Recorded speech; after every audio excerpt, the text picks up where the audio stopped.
Hold on. So I have a question. If somebody has an 8-foot ceiling, which is so common, what's your thoughts on having them lower it actually to a 7 if they can? If that's an option, would you say go ahead and lower it? Well, 7 is optimal. I mean, you're not getting 20% of steam beating above your head. If you do have an 8-foot, which is not as bad as 9, I would recommend one DC marine grade fan, suction cup on the wall. But if you have an 8-foot, well, first of all, problem 8-foot, most people start out with a real wet steam. That's your 24 Brownian motion take in effect, and it makes all the steam rise and stick, wick to the wall, stick to the ceiling.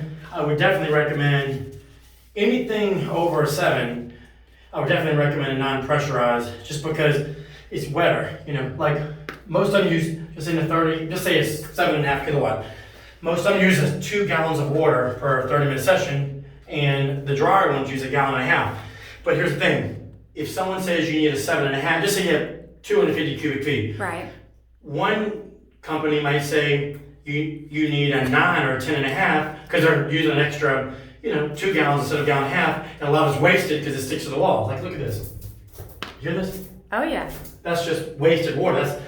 And the dry steam doesn't do that like that. So you would need to say a 7.5. If someone had a dry steam model, one that is non-pressurized that makes a real dry steam, higher dryness fraction as we call it, you would 7.5 for 250 cubic feet. But if you had a higher pressure, maybe you need a 9. And if you have one of the low pressure, low PSI models that spit out a lot of water and just, it has to make, it's not as efficient, one that's not as efficient, then yeah, you might need a 10.5. So, like I said, you can't just go by, sizing, the sizing charts, because if you have to, what if someone is 250 cubic feet and someone had 9, someone had 8 or 7? There's all different recommendations based on that. So, but I'm not trying to give people enough steam. I'm trying to choose the right type of steam. They're all gonna make enough steam. They're all gonna get to 100% humidity, but it's the type of steam.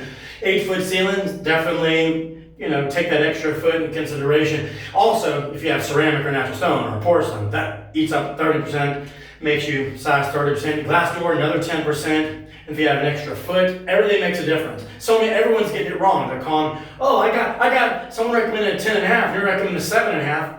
Then I have to explain why. So hopefully this will explain why there's so many different sizes, that everyone's recommending. Right. It's not just like one size. Right. So another question is about the fan again. Okay. How to use a fan to bring the steam room into equilibrium. Talk about that and how you use your fan. Well, the steam's too wet. It's just going to push down wet steam. It's not going to feel good. If it's a dry, like this is a wet. You see, it's already collected again. Right. You see? Oh yeah. And if you start out with a drier steam, like I don't like bringing my fan in places when it's not dry. It's just when it's wet. I don't like muggy, sticky steam hitting me in the face. I don't like that. So, but people don't know that because they never tried. So, but yeah, I always tell people go to the different places that have different brands and try the different ones. So, but yeah, definitely with an 8-foot ceiling, I would recommend a fan. 7 foot, you don't really need it. Okay, so here's a really good question for you. And a lot of people ask this because they read your site and they see the water, the oxygen bottle.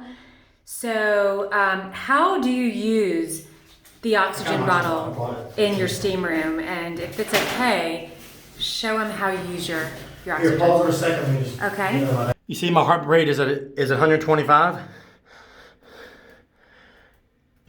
What's going to, you say 121? Yep, it's going down. 122. Actually, it's going up. Okay. So when I came in here when this happened, basically whenever towards when it gets to 150, when my heart really starts racing, I'll bring my oxygen, you can hear it. Listen, you go like this.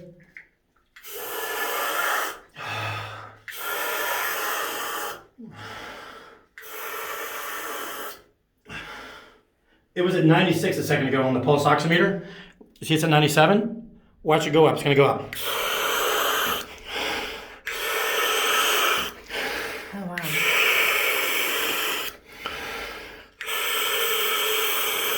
See it's at 98 now. It's at 98. I'm going to get to 99.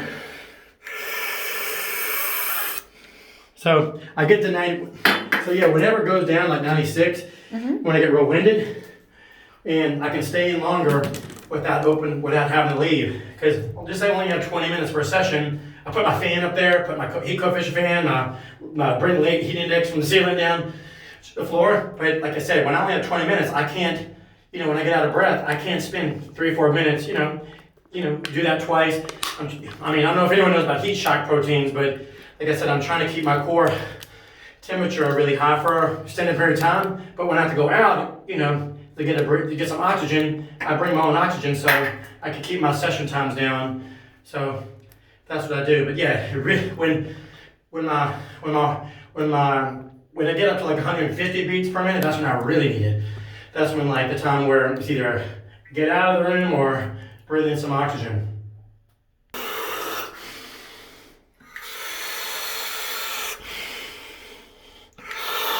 It's down to about 113 now.